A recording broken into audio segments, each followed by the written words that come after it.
برطانیہ کے national archive میں موجود فائل کے مطابق امریکی ایجنسی FBI نے MI5 سے چارلی چیپلن کے کمیونسٹ ہونے سے متعلق معلومات طلب کی تھیں، تاہم خفیہ ایجنسی کو اس سلسلے میں کچھ خاص حاصل نہیں ہوا تھا۔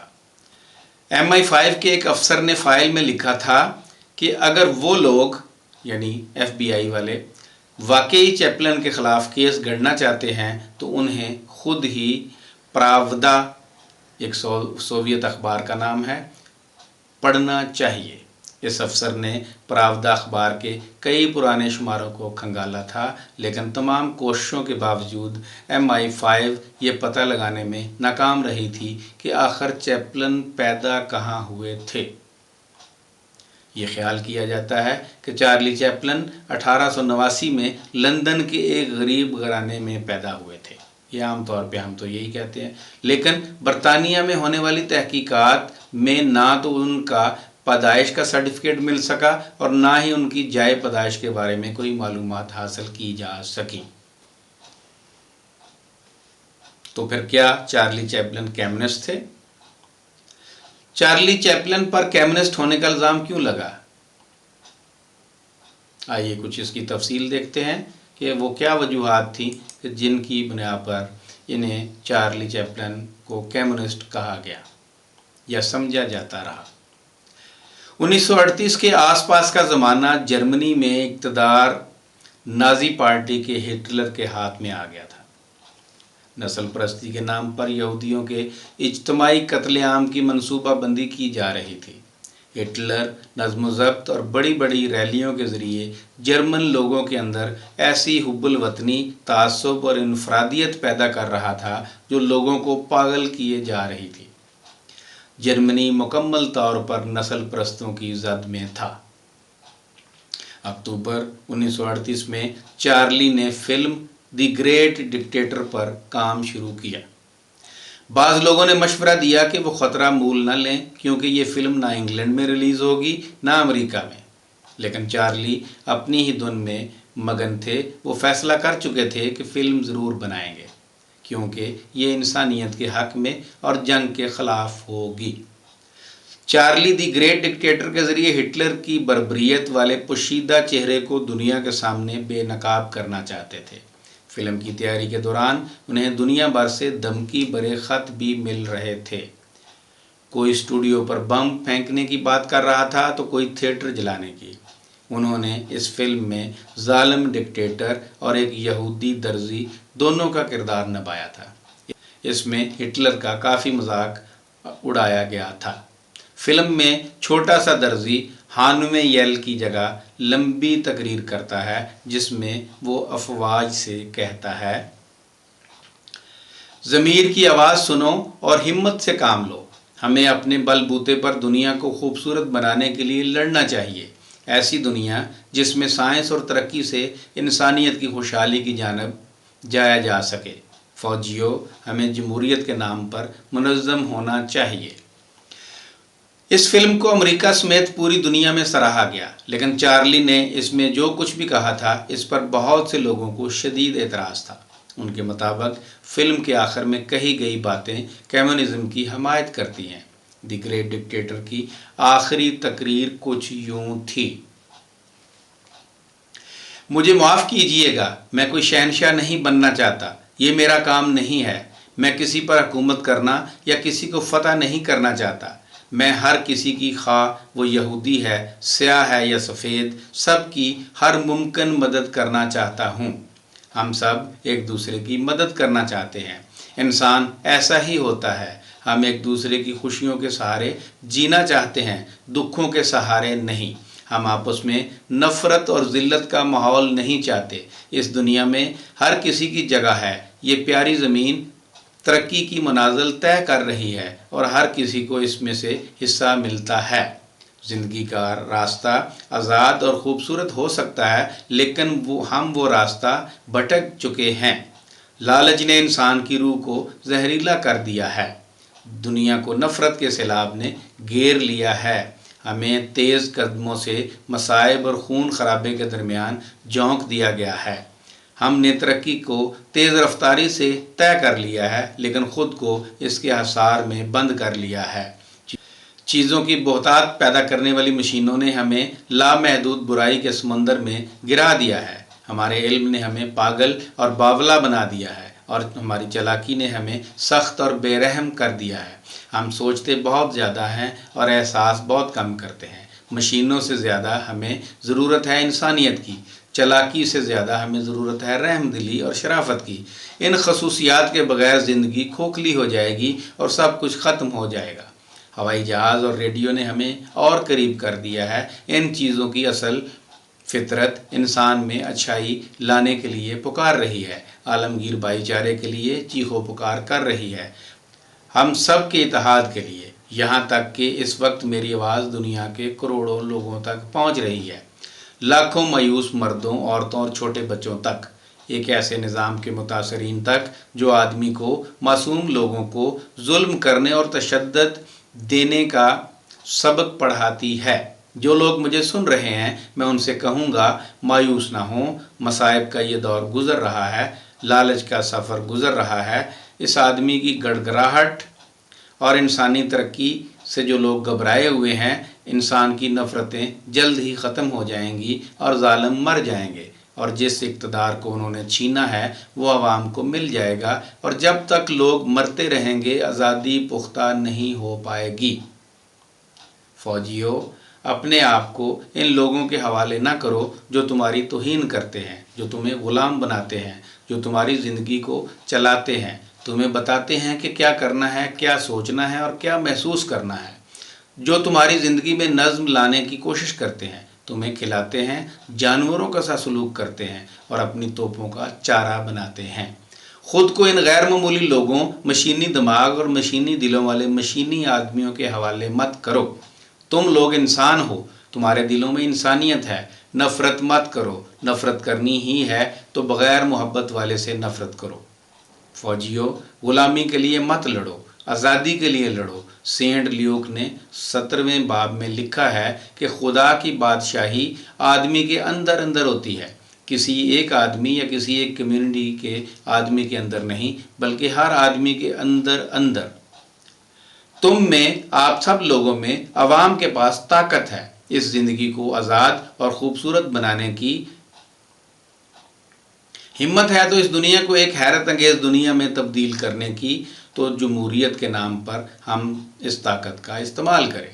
آؤ ہم سب ایک ہو جائیں، ہم ایک نئی دنیا کے لیے جد و جہد کریں، ایک ایسی مہذب دنیا کی جو ہر آدمی کو کام کرنے کا موقع دے، بچوں کو مستقبل دے اور بزرگوں کو تحفظ۔ انہی چیزوں کا وعدہ کر کے انہوں نے اقتدار پر قبضہ کر لیا ہے، لیکن وہ جھوٹے ہیں، وہ اپنا وعدہ پورا نہیں کرتے، وہ کبھی نہیں کریں گے۔ آمر خود کو آزاد کر لیتے ہیں لیکن عوام کو غلام بنا دیتے ہیں۔ ہم دنیا کو آزاد کرنے کی جنگ لڑیں، قومی باڑوں کو ہٹا دینے کی لڑائی، لالچ، نفرت اور عدم برداشت کا تختہ الٹنے کی لڑائی، ایک ایسی لڑائی جو دنیا کے لیے لڑیں، جہاں سائنس اور ترقی ہم سب کے لیے خوشیاں لے کر آئے۔ فوجیوں، جمہوریت کے نام پر ہم سب ایک ہو جائیں۔ ہے نا؟ کیا تم مجھے سن سکتی ہو؟ تم جہاں کہیں بھی ہو، دیکھو یہاں، دیکھو یہاں، ہے نا؟ یہ بادل چھٹ گئے ہیں، پو پھٹ رہی ہے، ہم اندھیرے سے نکل کر روشنی میں آ رہے ہیں، ہم ایک نئی دنیا میں آ رہے ہیں، زیادہ رحم دل دنیا میں، جہاں انسان اپنے لالچ، نفرت اور بے رحمی کی طرف سے بالا تر ہو جائے گا۔ دیکھو ہے نا، انسان کی روح کو پنکھ مل گئے ہیں اور آخر میں اس نے اڑنے کی ابتدا کر دی ہے، وہ فضاؤں میں اڑ رہا ہے توقعات کی روشنی لیے۔ دیکھو ہے نا، دیکھو، میں کمیونسٹ نہیں مگر۔ 1945 میں چارلی نے مونسیئر ویرڈوگ کے نام سے ایک منفرد کامیڈی فلم بنائی۔ اس فلم میں چارلی ایک ننھے بچے کے بیس میں آتا ہے۔ وہ عورتوں کا قاتل ہے، ہتھیاروں کا ڈیولپر ہے اور ایک قابل بھروسہ پریکٹیشنر بھی ہے، بھلے ہی وہ ہزاروں لوگوں کی موت کا ذمہ دار ہے۔ ویرڈوگ کو موت کی سزا دینے کا اعلان کیا جاتا ہے، لیکن ہتھیاروں کا یہ کارخانہ دار پہلے کی طرح اپنا دھندا جاری رکھتا ہے۔ اس فلم کے بارے میں صحافی سوال کرنے کی بجائے چارلی پر کمیونسٹوں کے ساتھ ہمدردی رکھنے کے الزامات لگانا شروع ہو گئے۔ چارلی نے سوالات کے جواب نہایت تحمل اور محتاط طریقے سے دیے، لیکن صحافیوں نے اس پر کوئی توجہ نہیں دی۔ چارلی نے ہمیشہ اور سب سے پہلے اپنے کو دنیا کا شہری سمجھا۔ انہوں نے صاف صاف کہا، میں کمیونسٹ نہیں ہوں، میں تو ایک امن پسند انسان ہوں۔ دوسری طرف امریکی انٹیلیجنس ایجنسی FBI کے سامنے لمبے عرصے تک چلنے والی تفتیش کے دوران انہوں نے کمیونسٹوں سے نفرت کا اظہار کرنے سے صاف انکار کر دیا۔ چارلی بچپن سے ہی دکھوں بھری زندگی کے درمیان ترقی کی منازل طے کرتے ہوئے محبت اور شادی میں ناکامی کے تمام جمیلوں کے درمیان شبانہ روز کی جدوجہد کے بل بوتے پر آگے بڑھتے رہے۔ ان کی جدوجہد بھری زندگی کی کہانی نے انہیں اس وقت بھی ڈگمگانے نہیں دیا جب وہ دولت مند اور شہرت کی بلند ترین چوٹیوں پر تھے۔ وہ طاقت اور دولت کے نشے میں دھت سرمایہ داروں کی رکاوٹوں کو عبور کرتے رہے اور ان کی طرف سے کیے جانے والے تمام حملوں کے باوجود سماجی خدمت کا عزم کیے رہے اور انسانیت کو پرامن زندگی دینے کی خواہش دل میں لیے آخری وقت تک لڑتے رہے۔ وہ کمیونسٹ ہونے کے بے بنیاد الزامات اور سرمایہ داروں کی جانب سے دی جانے والی جلاوطنی کے باوجود کمیونسٹوں کی حمایت کے عزم اور ان کی طرف سے کیے گئے کاموں کی تعریف کیے بغیر نہیں رہ سکتے تھے۔ جیسا کہ ابھی ہم نے ذکر کیا ہے، دوسری عالمی جنگ کے دوران ہٹلر کی نازی افواج پوری دنیا میں کوہرام مچائے ہوئے تھی۔ سوویت یونین کی سرخ فوج اور وہاں کی بہادر عوام اپنے جان و مال کی بھاری تباہی کے باوجود نازیوں کے خلاف جدوجہد کر رہی تھی۔ اسی دوران سان فرانسسکو سے امریکی کمیٹی برائے روسی جنگی ریلیف کی جانب سے فون آیا کہ کل ہونے والے اجلاس میں وہ اہم سپیکر کی حیثیت سے بولنے کی دعوت دیتے ہیں۔ چارلی نے فوراً ہاں کر دی اور سان فرانسسکو پہنچ گئے۔ کانفرنس میں چارلی کا نمبر سب سے بعد میں آیا۔ ان سے پہلے جتنے بھی سپیکر بولے ایسے سنبھل کر بول رہے تھے گویا ان پر کوئی پہرا ہو۔ چارلی نے اپنا تعارف یہ کہتے ہوئے کروایا، کامریڈ۔ پورا حال کہہ کے لگا کر ہنسنے لگا۔ چارلی نے پھر کہا، میں کہہ رہا ہوں کامریڈ۔ میرے لیے اس لفظ کا مطلب بہت وسیع ہے۔ لوگ پھر ہنسے، پر ان کی ہنسی تالیوں کی گڑگڑاہٹ میں تبدیل ہو گئی۔ خطاب کرتے ہوئے وہ فرماتے ہیں، میرے خیال میں حال میں بہت سے روسی لوگ بھی ہیں۔ میں انہیں بتانا چاہتا ہوں کہ ان کے ملک میں، ان کی سرزمین پر جس طرح ہزاروں روسی لوگ امن اور جمہوریت کی حفاظت کے لیے لڑ رہے ہیں، اس نے پورے روس کو باوقار بنا دیا ہے۔ اتنا کہ میں آپ کو کامریڈ کہوں تو یہ ہم سب کے لیے ایک بڑا اعزاز ہے۔ لوگ اتنے متاثر ہوئے کہ انہوں نے دیر تک کھڑے ہو کر تالیاں بجائیں۔ وہ مزید کہتے ہیں، میں کوئی کمیونسٹ نہیں ہوں، میں صرف ایک انسان ہوں اور میرے خیال سے مجھے معلوم ہے کہ انسانوں کے درمیان کیا رشتہ ہونا چاہیے۔ کمیونسٹ کسی بھی دوسرے آدمی سے مختلف نہیں ہوتے، خواہ وہ اپنا ہاتھ کھو دیں یا ٹانگ۔ انہیں بھی ویسی ہی تکلیفیں ہوتی ہیں جیسی ہمیں، وہ بھی ہماری طرح جیتے مرتے ہیں۔ کسی کمیونسٹ کی ماں بھی ویسی ہوتی ہے جیسی ہم سب کی ماں۔ جب اس کے اپنے بیٹے کی کبھی نہ لوٹنے کی المناک اطلاع ملتی ہے تو وہ بھی اسی طرح روتی ہے جیسے کوئی بھی ماں روئے گی۔ یہ سب جاننے کے لیے میرا کمیونسٹ ہونا ضروری نہیں، صرف انسان ہو جانے سے یہ سب پتہ چل جاتا ہے۔ اس وقت ہزاروں روسی مائیں رو رہی ہیں اور ہزاروں روسی سعادت مند مر رہے ہیں۔ عموماً بہت کم بولنے والے چارلی اس دن 40 منٹ تک بولے۔ انہوں نے روس کی ہمت کی داد دی اور نازیوں کے خلاف اس کی مدد کی اپیل کی۔ مزدوروں اور عام آدمی کے خیالات ثابت کرتے ہیں کہ چارلی مزدوروں کے ساتھ کھڑے تھے اور انہیں نازیزم کے خلاف منظم کرنے کی وکالت کرتے تھے۔ انہوں نے صاف لفظوں میں کہا، فیکٹریوں میں بیٹھے لوگ، کھیتوں میں کام کرتے لوگ، در در گھومتے شہری جب تک ایک ہو کر جدوجہد نہیں کریں گے حقیقی امن نہیں آئے گا۔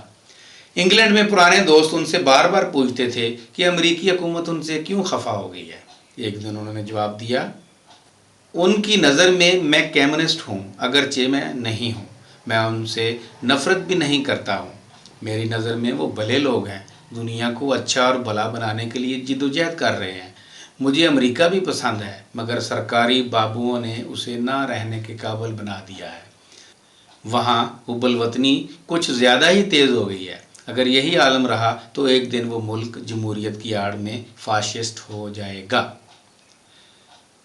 70-80 برس قبل چارلی نے امریکہ کے بارے میں جو کچھ کہا تھا، آج ان میں سے بہت سی باتیں صحیح ثابت ہو رہی ہیں۔ بھلے ہی اعلانیہ طور پر امریکہ کو ایک فاشسٹ ملک نہ کہیں، لیکن Iraq, Afghanistan, Korea, Cuba, Vietnam اور نہ جانے کہاں کہاں اس نے جو کچھ کیا ہے وہ ہر لحاظ سے فاشزم سے کم نہیں ہے۔ 1991 کی جنگ کے بعد عراق میں جو تباہی ہوئی اسے کیا کہیں گے؟ 5 سے 10 لاکھ عراقی بچوں کا چن چن کر قتل کیا جانا کیا جمہوریت ہے؟ کیا یہ جمہوریت کی آڑ میں امریکہ کا فاشزم نہیں ہے؟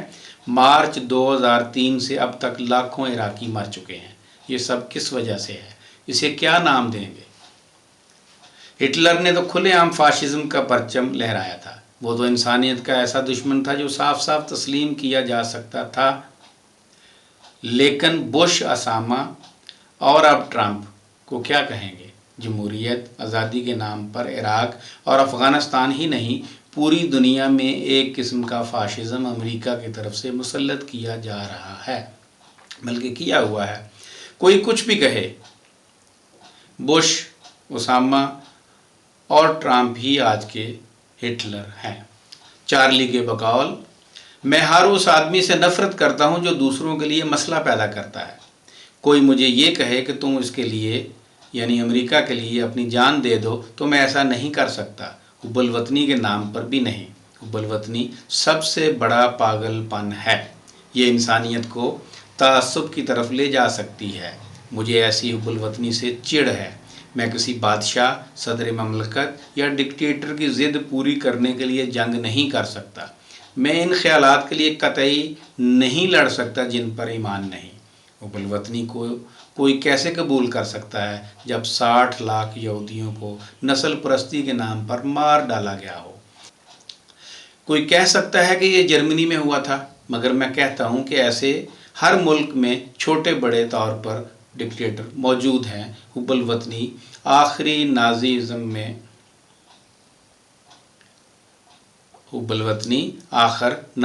میں بدل جاتی ہے۔ جب روس اور جرمنی کی فوجیں جنگ کے میدان میں تھیں، اسی وقت چارلی کے پاس نیو یارک میں ایک اجتماع سے خطاب کرنے کی تجویز آئی۔ اس تجویز پر وہ تھوڑے سے کشمکش میں تھے کہ کیا کریں۔ ایک دوست جیک وارنر نے کہا کہ چارلی، تم بہت بڑکیلی تقریر کرتے ہو، لہٰذا تم اجتماع میں نہ جاؤ تو اچھا ہے۔ دوست کی سفارش کو مسترد کرتے ہوئے چارلی ہال میں پہنچ گئے۔ اجلاس میں بہت سارے اسپیکر تھے۔ ان میں فلموں کے عظیم ہدایت کار ارسن ویلز بھی تھے۔ ویلز نے جب دیکھا کہ اجلاس میں بہت سارے سرمایہ دارانہ نظریہ کے پیروکار بھی بیٹھے ہیں تو انہوں نے اپنی بات بہت تذبذب کی حالت میں اور دبے الفاظ میں کہی۔ اس سے چارلی غصے میں آ گئے اور انہوں نے سرمایہ دارانہ نظام کا مذاق اڑاتے ہوئے ایسا خطاب کیا کہ لوگوں کو سانپ سونکھ گیا۔ اس اجتماع میں کاسٹیڈ کلیئر بھی تھی۔ انہوں نے کہا، یعنی کہ چارلی، تم اگر اسی طرح بلا روک ٹوک تقریر کرتے رہے تو 5 سال کے اندر اندر سارا امریکہ کمیونسٹ ہو جائے گا۔ اس سب کے باوجود چارلی بار بار کہتے تھے کہ وہ کمیونسٹ نہیں ہیں۔ اس تقریر کے بعد نیو یارک کا دولت مند طبقہ جو ان کا دیوانہ تھا ان سے دور ہونے لگا۔ ان کے پاس اب عالیشان دعوتوں کے پیغامات کم آتے، لیکن دور دراز دیہات کے لوگ اپنے مسائل کے بارے میں زیادہ خط بھیجنے لگے۔ دانشوروں کے خط بھی آتے تھے، ان میں زیادہ تر جنگ، کمیونزم، سوویت یونین، نازیزم اور امریکہ کی سیاست پر سوال جواب اور مباحثے ہوتے تھے۔ آپ کتنے ہی عظیم اور دولت مند کیوں نہ ہو جائیں، آپ جیسے ہی ذلت و ہماری عوام کے حق میں کھڑے ہوتے ہیں ویسے ہی حکمران طبقے اور سرمایہ دارانہ نظریہ رکھنے والے آپ کو کٹہرے میں کھڑا کر دیتے ہیں۔ چارلی کے ساتھ بھی کچھ ایسا ہی ہوا۔ جیسے انہوں نے جنگ کی مخالفت کی، نازیزم کی مخالفت کی اور کمیونسٹوں کے حق میں بولے، ویسے ہی ان کی فلموں کا قائل امریکہ، سرمایہ دارانہ نظام کے حامی حضرات، میڈیا اور وہاں کے حکمران طبقات ان کے پیچھے پڑ گئے۔ وہ جہاں بھی جاتے ان سے ایک ہی سوال کیا جاتا، کیا آپ کمیونسٹ ہیں؟ چارلی ان سارے سوالوں سے بالکل بھی نہیں گھبراتے تھے. انہوں نے ہر سوال کا صاف صاف طریقے سے جواب دیا. جب کچھ لوگ ان سے پوچھتے کہ آپ اتنے زیادہ نازیوں کے مخالف کیوں ہیں تو ان کا صاف جواب ہوتا، میں نازی مخالف اس وجہ سے ہوں کہ نازی انسان مخالف ہیں. جیسے ہی جواب پورا ہوتا لوگ اگلا سوال داغ دیتے، تو پھر آپ ضرور یہودی ہیں. اس سوال پر چارلی جتنی ہوشیاری سے جواب دیتے وہ یہ ثابت کرتا ہے کہ وہ انسانیت پر کتنی گہرائی سے ایمان رکھتے تھے. ان کا جواب ہوتا، نازی ازم کی مخالفت کرنے پر یہودی ہونا ضروری نہیں ہے. اگر آپ حالات حاضرہ سے باخبر انسان ہیں اور آپ کی زندگی انسانیت کے لیے مفید ہوگی تو آپ ضرور نازی ازم کے مخالف ہوں گے. اس سب کے درمیان چارلی کبھی کبھی سوچتے کہ میں تو ایک آرٹسٹ ہوں، کوئی سیاسی لیڈر نہیں، لوگ میرے پیچھے کیا پڑے ہوئے ہیں. وہ اکثر سوچتے کہ انہیں فلموں کی طرف زیادہ توجہ دینی چاہیے، لیکن انہوں نے طے کیا کہ کوئی کچھ بھی کہے وہ جنگ اور نازی ازم کی مخالفت جاری رکھیں گے اور انسانیت کی حفاظت میں جو بھی آگے آئے گا وہ اس کی حمایت لینے میں کبھی نہیں ڈگمگائیں گے، چاہے وہ کمیونسٹ ہی کیوں نہ ہوں. اس ساری بات سے آپ نے کیا نتیجہ نکالا، یہ آپ پر چھوڑتے ہیں. آخر میں ہم یہی کہیں گے کہ عام نیکی کریں اور لوگوں کو عام نیکی کی طرف راغب کریں. بس.